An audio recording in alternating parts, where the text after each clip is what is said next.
everyone, and welcome to the third Living with Challenges conference. Today, my team member Will and I are discussing the topic of politics relating to living with challenges and the entertainment industries. I would also like to acknowledge the traditional custodians of the lands in which we work and live, and recognize their continuing connection to the land, water, and community, and pay my respects to the elders past, present, and emerging. So Living with Challenges is a student project created to discuss the challenges that people living with disabilities face when working in and attending events in the entertainment industries more broadly. Today with our guests, we will be talking more specifically about how politics are involved, regulation, and event-wise. So joining us today, we have Nikolay Nikolov, who is a senior producer at Mashable, focusing on the intersection between design and human rights. One of the main focuses of his work at Mashable is reporting on research related to prosthetics, both high-end innovations and how the technology is being democratized to create affordable and high-functioning pieces of equipment to people in need. He is the creator and host of the podcast Fiction Predictions, and recently completed a PhD in anthropology at University College London. So we also have Jordon Steele-John joining us today. He is the youngest Australian senator who journeys with a disability. Prior to taking up the post of senator for Western Australia in November 2017, Jordon dedicated his time to youth and disability advocacy and was also a student of politics at Macquarie University.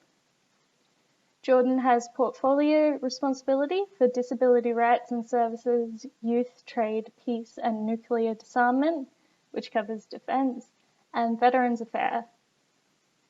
He is currently a member of the Senate Select Committee on Autism and is deeply involved with the Disability Royal Commission. As he has been keenly involved with the Greens from a young age, Jordon is passionate about using his time in Parliament to act on climate change, reduce youth unemployment, and implement full NDIS. Finally, today we have Gerard Wilkie joining us. He is an undergraduate student at QUT. He has been diagnosed with epilepsy since 2012 and is currently studying a dual degree in film and marketing. Through his degree, Gerard has endeavoured to create engaging documentaries and pursue work outside of the classroom. His most recent work is in circulation at national and international festivals. So, welcome everyone. As people living with challenges, what contributions or content or opportunities do you want to see people that are also living with disabilities or like disability advocates putting forward?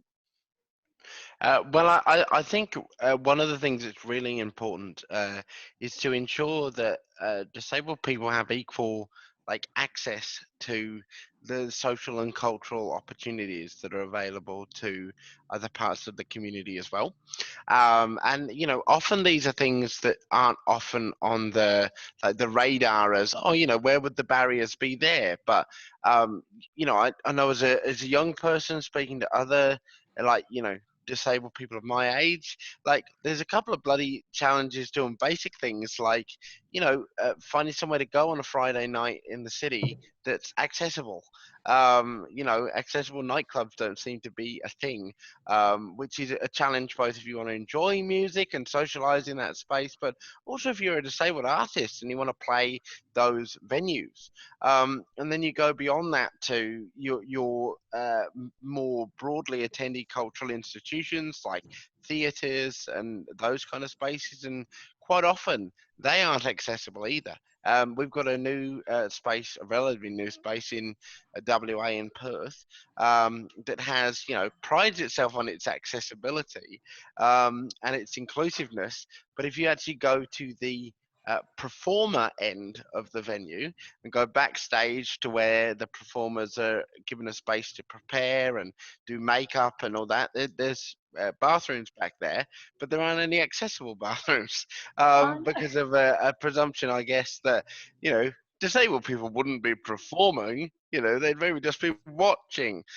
So there's a whole bunch of barriers we've got to deal with in those kind of spaces. And then we've got to look at how do we make sure that the culture is set correctly, so that, you know, disabled people interacting in these kind of spaces are included, and we don't have these awful situations where people's aids are taken off them, people's support workers are excluded, they aren't allowed to sit in certain parts of the venue because of, you know, insert vague excuse around occupational health and safety. You know, all of these things I think need to be systematically addressed. Yeah. Yeah, 100%. I think it's important that access is a massive thing about having equal access to the same thing that everyone has access to. Just 100% what Jordan said. It's important that, you know, there's equal access to what everyone else has access to. Do you think there's got to be more improvement in the transparency of the DA application with the development application process for festival, to have more opportunity to exposure to the type of grant funding, disability funding, or better resources to external providers?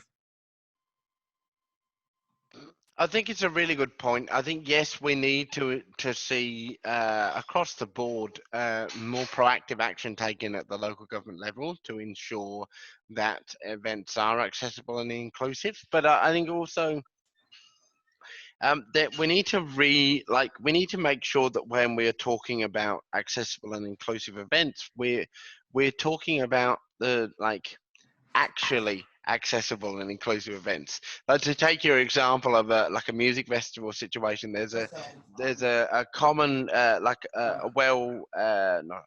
common, you know, like a very bloody popular is the word I'm trying to look for, really, festival event reoccurring in the southwest of WA called Groove in the Moo. It's not unique to West Australia. There are them all around the country, and, you know, you look on their website and they've got the whole, yeah, we're accessible, blah, blah, blah, blah, blah. We've got accessible toilets and all the rest of it. And I just don't know when, if ever, anybody ever sat down with a disabled person and went, so our definition of access is in providing 2 of these toilets that are like yay big. Does that work for you? And the universal response is actually no, it bloody doesn't. And that isn't what access looks like. So we've got to make sure that, yes, we have good risk management, we have proper enforcement, but you've also got to make sure you're enforcing something that's actually workable. Because when we're dealing with access and inclusion in the event space or in any other, unless it has been 100% crafted by disabled people, it often embodies a bunch of compromises and assumptions which are consciously or subconsciously rooted in ableism, which is something we've got to be really aware of, I think. Students that want to become professional in all sorts of forms, is when the educators are providing their material to the student, do you think the government needs to push for more disability training for different fields that would dealing with disability in general? Absolutely. And not only that, it's not, yes, it's about additional training, but it's actually about putting the principles of access, inclusion, and understanding of the social model of disability and the human rights lens on disability-based issues at the center of all training, you know, like not as an optional add-on, but actually as a central core element. Because when we're talking about you know, working in these spaces, we're talking about creating spaces for community, and you very much make active choices about what community looks like. What does it mean to have community represented when you plan out these spaces? And if you do create barriers, that sends very strong messages and can have really detrimental effects. One of the more recent examples here in Western Australia is a couple of years ago, Fringe Festival went ahead in WA, and they build most of their, most of the kind of tent complexes out of plywood. Like it's a thing they build every year as part of the artist kind of space that they create for Fringe, and like a stupid amount of it was inaccessible, and it was so frustrating, for physically inaccessible, I mean, and it was so frustrating because it was like you built this, like you actually made the decision to build it this way, like you could have not, yet you did. And there was a big backlash about that, and look, it worked because I went this year and it was far more accessible than it has ever been before. So I think we need to really remember that when we're creating these spaces, if we don't make the proactive choice to make them inclusive, then we are actually making the conscious or subconscious choice to allow them to be exclusive. Yeah, I think a massive problem is almost the word like safe space, because a lot of like events and clubs are labeling like their events safe spaces without actually reading into the terminology properly. It almost becomes more isolating when a person arrives at that event uh, thinking that they can almost get in and then going, hang on, I can't go into this event or I'm not feeling safe. And then, that club needs to reassess what they've done wrong, or need to retrain their employees, or should be retraining their employees about what actually is a safe space. A lot of the international festivals like Burning Man, African Burn, they are, or Midburn, they really truly advance in accessibility management and all that kind of stuff. And the only festival that I see that slowly make a big impact to the Australian market is Ability Fest, Melbourne, which is run by Shaq Alcott and Durban Alcott, because we had them last time in our last panel. And yeah, I think personally, Australian government need to push for more international collaboration on the international standard, to just think that way we can collaborate knowledge and resources and so on and so on. Absolutely. Totally agree. So from personal experience then, how often do you think venues and event organizers consider the experience for people living with challenges? Very rarely. And like you when you're talking about it, like you can find individual examples of better practice, very few examples of best practice in this space. But if you look at systemic across the board, like actually you can rely on it kind of thing, there's very little. And it's not a surprise in some ways, because even if you move completely out of this space and look at things like the National Disability Strategy, right? Like the premier national strategy for addressing a lot of the barriers we face as disabled people. The first one for 10 years was absolutely nonsense, that addressed like my favorite part is I don't think it used the phrase like women at all anywhere in it, which is a good sign. But this next one, the development of it has been problematic even from now. So if you can't get stuff like that right, then event planning and things like that is gonna be challenging. One thing that I would reflect as a potential opportunity here, and I speak from my perspective in terms of championing and collaborating with others on the work of access and inclusion inside the West Australian Greens, where I've been a member for like 8 years now, and was a long time before I ever got in, like was ever elected randomly, was doing event stuff in the Greens. We actually had a real breakthrough when we made sure that our access policy actually became fully intersectional. So it became an access and equity policy that placed disability alongside everything else that we needed to do to make an event accessible and inclusive for everybody. And it really kind of, one, you don't miss the crossovers between the two pieces, but also you ensured like a broad buy-in to making the thing a collective success. I think also like when you think about like venues like in the valley, you can almost just go, this place isn't accessible, this place isn't accessible. And it's just a very disheartening thing to hear or like see as well. But also drawing on one of your previous points, Jordan, where you were going, it's Groovin in the Moon, I think. I hate saying that, like the word was wrong, where like the disability accessible toilets where there may be two, but did they actually ask a person who has to use those, facilities, is this the right sort of bathroom? Or like, No, are they no. exactly? Yeah, Mm. yeah. Yeah, So I mean, I'll level with you. I've always avoided portaloos like the plague anyway, because like I actually like not being covered in vomit and urine. It's like, I think it's quite a good thing to be.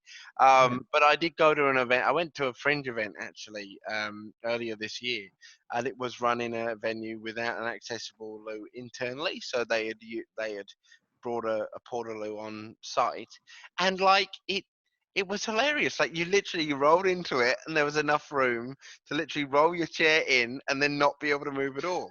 Like it just actually doesn't work as a thing. yeah, Whereas there are alternative options that actually do give you enough space. They're mm, just more expensive.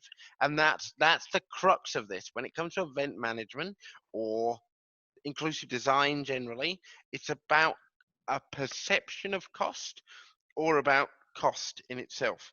And I think part of what we need to do is build a culture of going, these are the rules, you have to pass them in order to be able to do this bloody thing.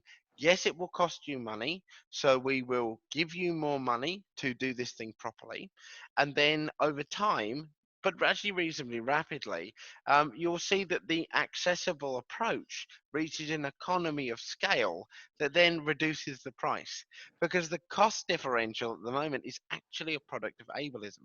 It's actually a product of one thing achieving an economy of scale because it works for everybody that isn't a disabled person. Do you know what I mean? Or what the rules will or won't allow. So, as event organizers, as professionals in the space, it's actually our role to go, do you know what? If we run this event, this is discriminatory, it is potentially in violation of the law. And it poses a significant reputational risk to our organization. If we haven't got the money, we have to find it or change our event plan or cancel our damn event. And you only have to cancel it once or twice before people get the message. And then you've achieved the cultural shift.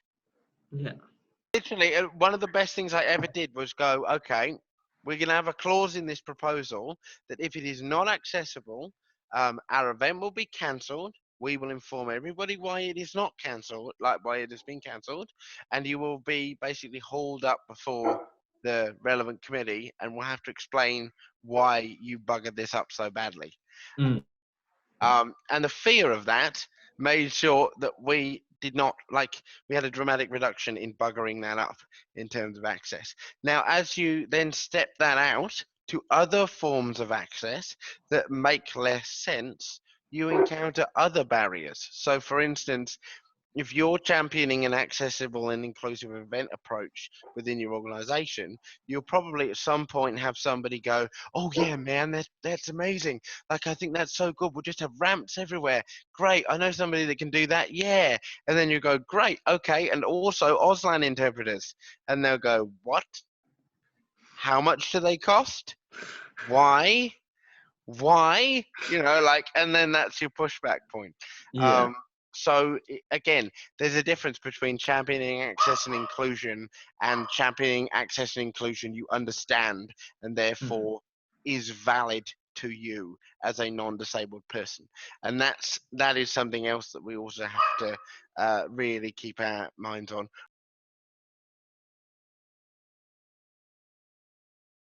we're all aware that the population of disabilities is growing globally, like from birth rate to physical damage later in life to genetical damages later in life.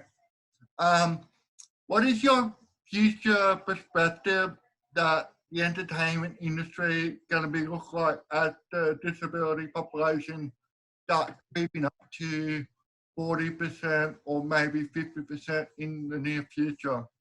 One area where I do see a very, very significant change towards even towards the indifference is the area of technology, and particularly research, because I've been thinking a lot about this, and specifically I started thinking about it after I met Angel Jeffrey, because she obviously has a bionic hand, and there's now a change of perspective of seeing an appendage like that as an asset, as an upgrade, rather than, you know, oh my god, you're missing an arm and now you have this like robot thing on you. That's so weird. I don't want to like interact with you.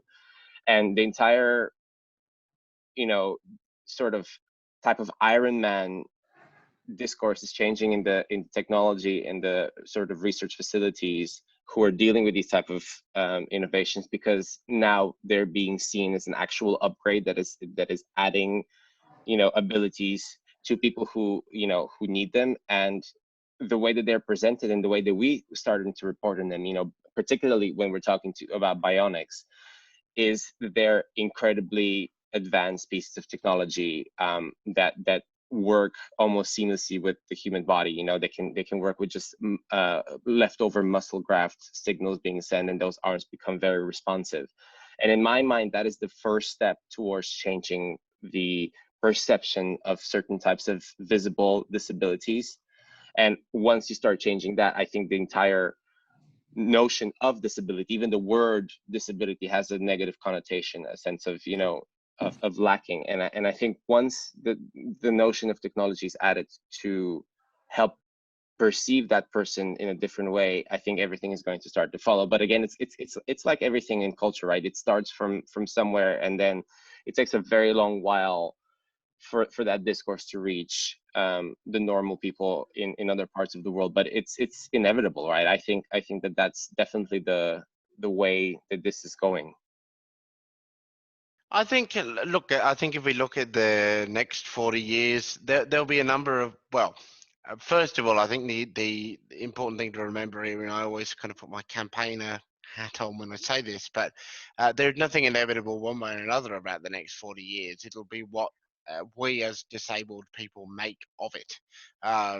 Coming together, campaigning, working together for that furtherance of disability rights, and in that project collectively of building our movement as disabled people, and instilling. I mean, this is the critical piece, and this is really the exciting moment that we're in together. I think is the injection of uh, uh, pride and celebration and culture into the disability mix. You know, I think that there are many wonderful examples of disabled people and disabled communities creating incredible stories and undertaking amazing projects together. That is wonderful. I think we really need to get to a space very rapidly where it is recognized as totally unacceptable for a non-disabled person to be portrayed or betraying a disabled character in a mainstream, you know, like that kind of that is not okay, and we should not be doing that anymore. We've, you know, like it should be seen the same as, like, you know, blackface or any of those vile kinds of cinematic trope. So we need to get to that spot, but that's still really a very low bar if you think about it. I think we need to see a massive injection of public funding to support disabled artists to produce their work.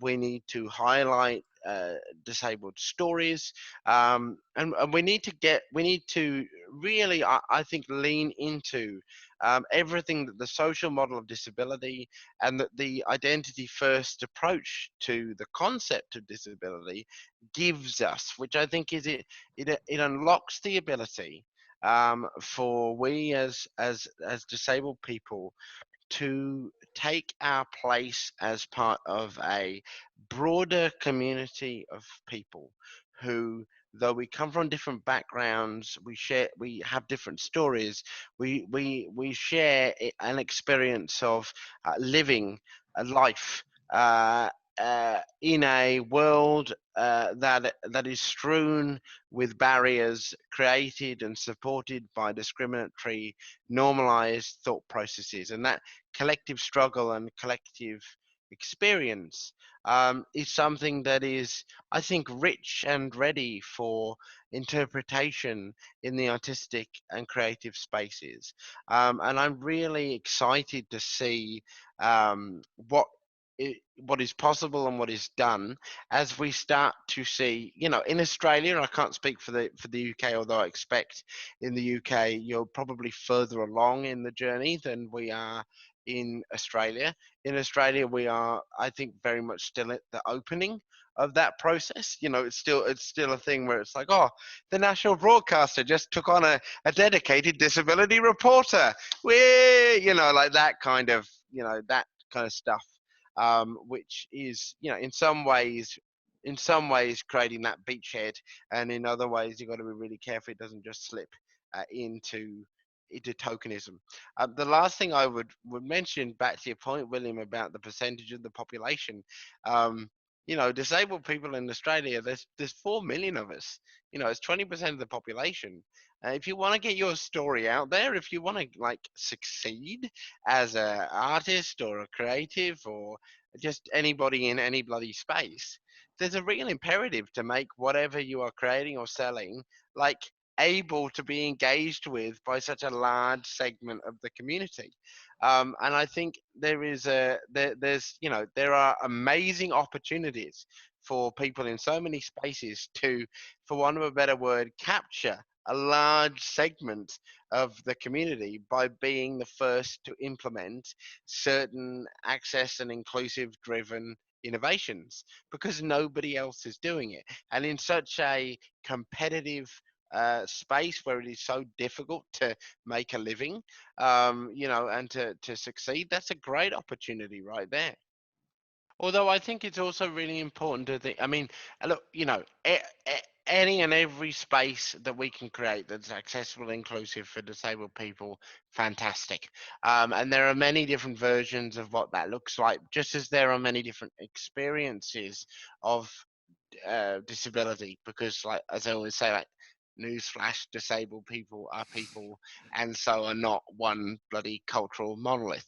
But I prefer, personally, from my perspective, rather than creating dedicated disability spaces, like having a disability night or a disability festival even, we actually take the principle of access and inclusion and put it at the heart of everything, so that you aren't limited to, I'll just go out on disability night because nobody else has to make that choice, and it's not okay. And it's also if you take a historical view, which I often do because I'm a bit of a nerd in that way, that's often put forward as the compromise between the status quo and the change that's needed. We won't give you full racial integration. We'll just give you, one night when the black people can have the dance hall, and I think that's something we've got to be wary of too, and actually go, that's nice, but actually we want everything that everybody else gets. And by the way, we're not going to thank you for any of it because it's a human right. Do you think the global and Australian or London need to do a formal apology to the disability for the history of mistreating children or adults with disability and the discrimination behind it? I think that this will be one of the very interesting questions that will be considered by the Royal Commission that's currently underway. Definitely, when you take a look at the history of disabled people in Australia, in every state and territory, there are horrendous examples of institutionalisation, of abuse, of violence, murder, neglect. Mass graves and the most horrendous treatment of people.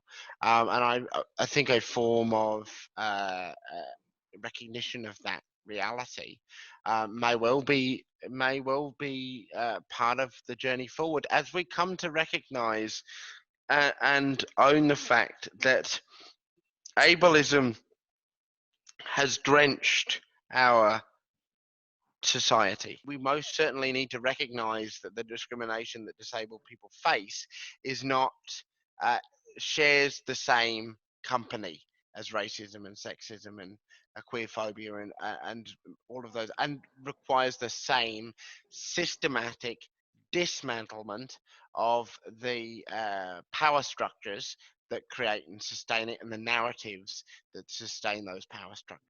I mean, I think I completely agree with Jordan. It's difficult for me to make a judgment as a reporter, but I don't think an apology is going to fix anything, because I think it's a very deep-seated, it's deep-seated in the society that we live generally to pity people who are different. And an apology, I think, is an important step forward, but I don't think people would change their perspectives overnight because of just an official, I mean, how many apologies have we had in the UK here, and particularly towards people from the colonies, and yet, even towards immigrants.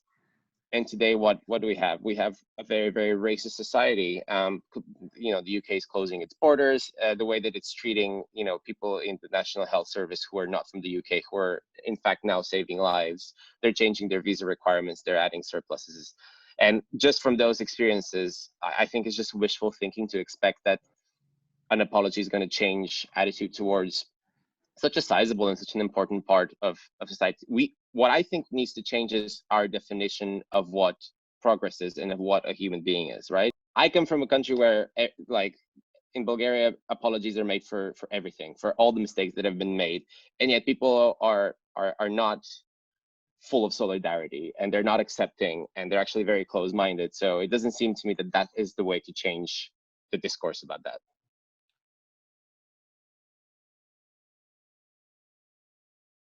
I think an apology would be nice, as both Jordan and Nick have said. However, the overarching thing is the perspective. Now, going back to a previous point, which I think Nick and Jordan both said, is that, and Will, you brought up, is that the number of people with challenges and disabled people are growing. And so if people's perspective aren't changing on people with challenges and disabilities, it makes it really hard. And the people with challenges are going into jobs in the entertainment sector, the film sector. And so where do those people go? An apology kind of means nothing if those perspective isn't changing. So the perspective is something which needs to be changed. And I could say education, as I have said for a previous point, but a perspective on everything is what needs to happen first. Do you think that we need to scrap the word disability and change it to something else like ability? It's a tricky one, because once you start going in that direction, in terms of changing official language, whether it be the dictionary, less so with policy, you start getting into, I think, very thorny, just in very thorny areas, because the world is so polarized, and people who, particularly people on the right wing, sort of, and sort of Twittersphere, that's all they're waiting for. All they're waiting is, look, these liberals and these people are trying to change the world as we know it. And once you start getting into whether it's a linguistic battle, whether it's a discursive battle about anything that's written in stone, essentially, like wording, I think you immediately, just the entire movement it makes it more difficult to achieve your goals, because it sort of muddies the water. What I have noticed through my reporting is that sometimes you don't need to ask. Like it shouldn't come to a point where you're like, can we please change the official language because it's derogatory? What I've noticed specifically from my conversations with Angel Giuffre is that she's not asking for the official language to change. She's telling people that she has a limb difference. She's not an amputee. She has a limb difference. She's talking about how people should be addressing her. She's setting rules through her Twitter profile, through her presence, in Hollywood. She's setting a standard about how people should address her. And embarrassment and embarrassment is actually a very strong motivator. When you're in a situation where you're talking to someone and you address them in the wrong way, and that counts for women, particularly when you call women misses, or just general derogatory sort of bygone era language. When you're caught in the moment of doing it, particularly in front of people, and you get called out, that has a much more powerful and personal effect, and people notice it, particularly when they're watching it.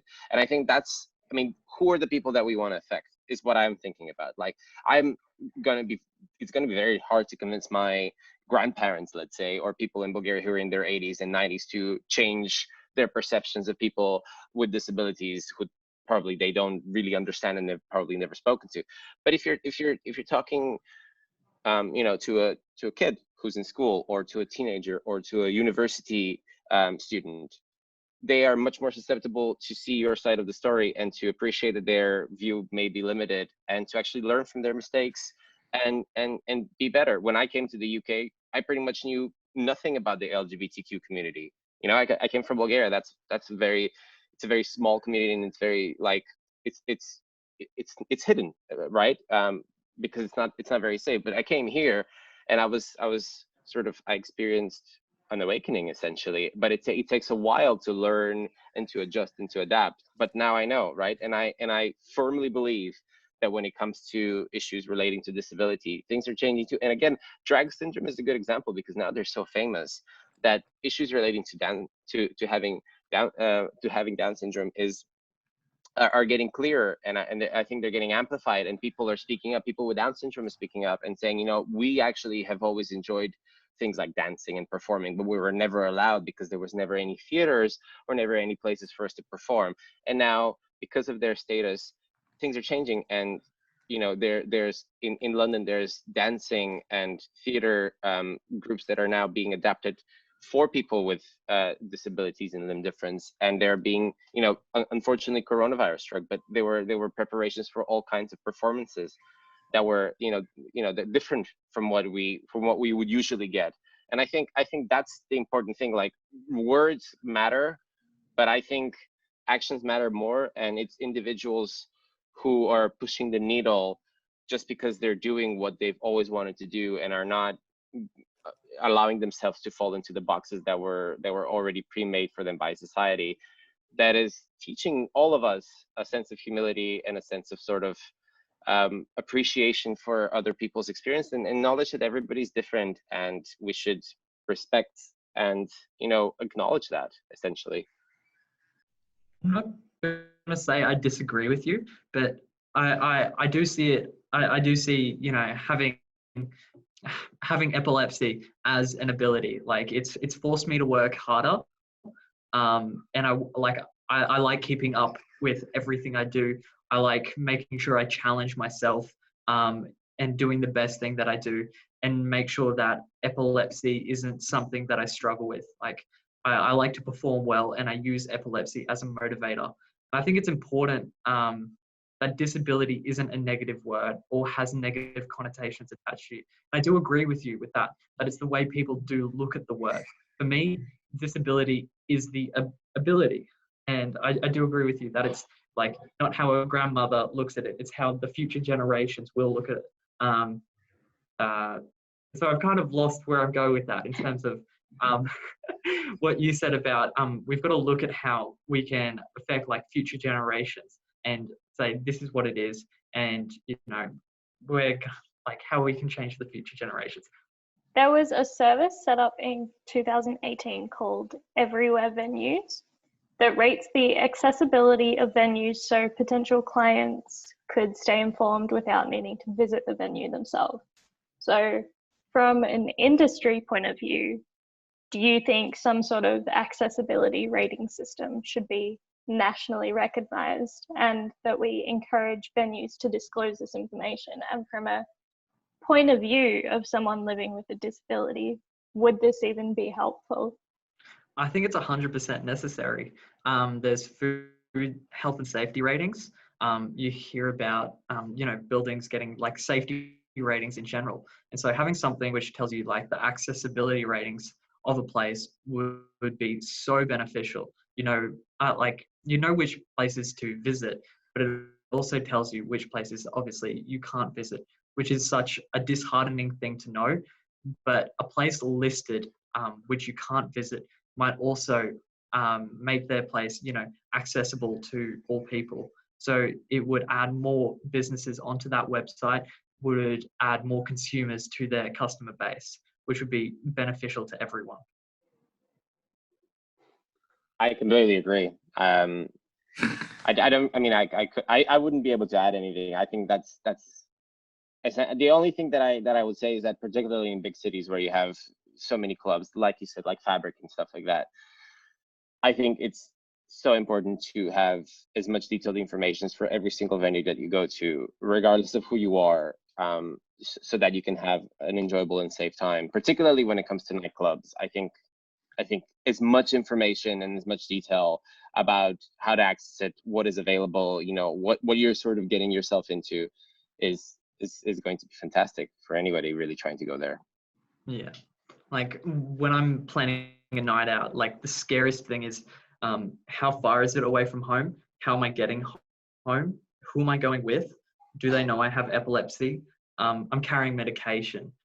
And so will the security guard think I'm on drugs when I'm taking medication, or think they are drugs, selling drugs, anything like that? So it's the scariest thing. And so knowing the places which have accessibility in general might, just in general be a bit more lenient, or going with that group of friends is just a lot more sustainable in itself, because they'll be able to support me going to different places like that. Yeah, thank you guys for that. So just every conference we have, we try and tell a small personal story. So today we came across this story from 2016 of two girls living with challenges that attended a political rally together. So one girl, Laura, was in her wheelchair for the event and had a ventilator attached. Although they sat in the designated seats for those disabilities, there was only one small rope barrier between the girls and the rest of the crowd. So because they were concerned that someone might knock loose or damage the ventilator, Laura repeatedly let the crowd around her know that it was important to leave space. Once the crowd saw one of the guests, however, they got excited and people were knocking into the two girls, pushing the wheelchair controls, and disconnected her ventilator in the end. Do you guys have any suggestions of how this could have been handled better, or any comments about it? I just think that's really bad, just in first instances of everything. I can't believe that happened. I think I don't know where to begin. The crowd shouldn't have done that, just in general, but you can't exactly blame the crowd. I hate saying the placement of the wheelchair, where they were, should have just been better. But it's so the venue manager should have provided a place which they knew they wouldn't have been impacted by, which is their job, providing a safe space. And clearly they didn't do that. And it's so disheartening to hear that. And for telling the crowd to, not hit that barrier, they were doing the right thing, but it just didn't stop them. You can't blame the crowd at the same time, because they're trying to have a good time. It's just, how it slightly angers you to hear that. I'm sorry. Yeah. It all comes down to they've been put in a wrong place. They've been put in the wrong circumstances. It's not their fault. Unfortunately, it's not the crowd's fault, even though that has happened. Yeah, that's my take. Nick? Jay, do you have a sense of what the fallout of that was afterwards? So both the girls ended up having panic attacks, and a nurse in the crowd ended up helping her hook up her ventilator again and got them out of there. Yeah, I imagine that there was some consequences for the festival afterwards. Yeah. There'll be, from my knowledge, there'll be a massive liability bill behind it for sure. The reason why I say that is, unfortunately, from my own reporting experience, is that it takes a little to prepare for unintended consequences of whether it's a party or whether it's a festival. It takes so little to make sure that the people who are attending are safe.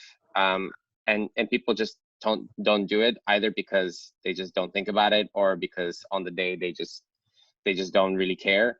And I remember a story from one of the dancers from Drag Syndrome, Aurora She Bangs. She's a very well-known drag queen by this point. They were going to some festival where they were actually headlining, and one of the guards didn't let her through. And it was a question of the guard not being sure how at all to address a person with Down syndrome.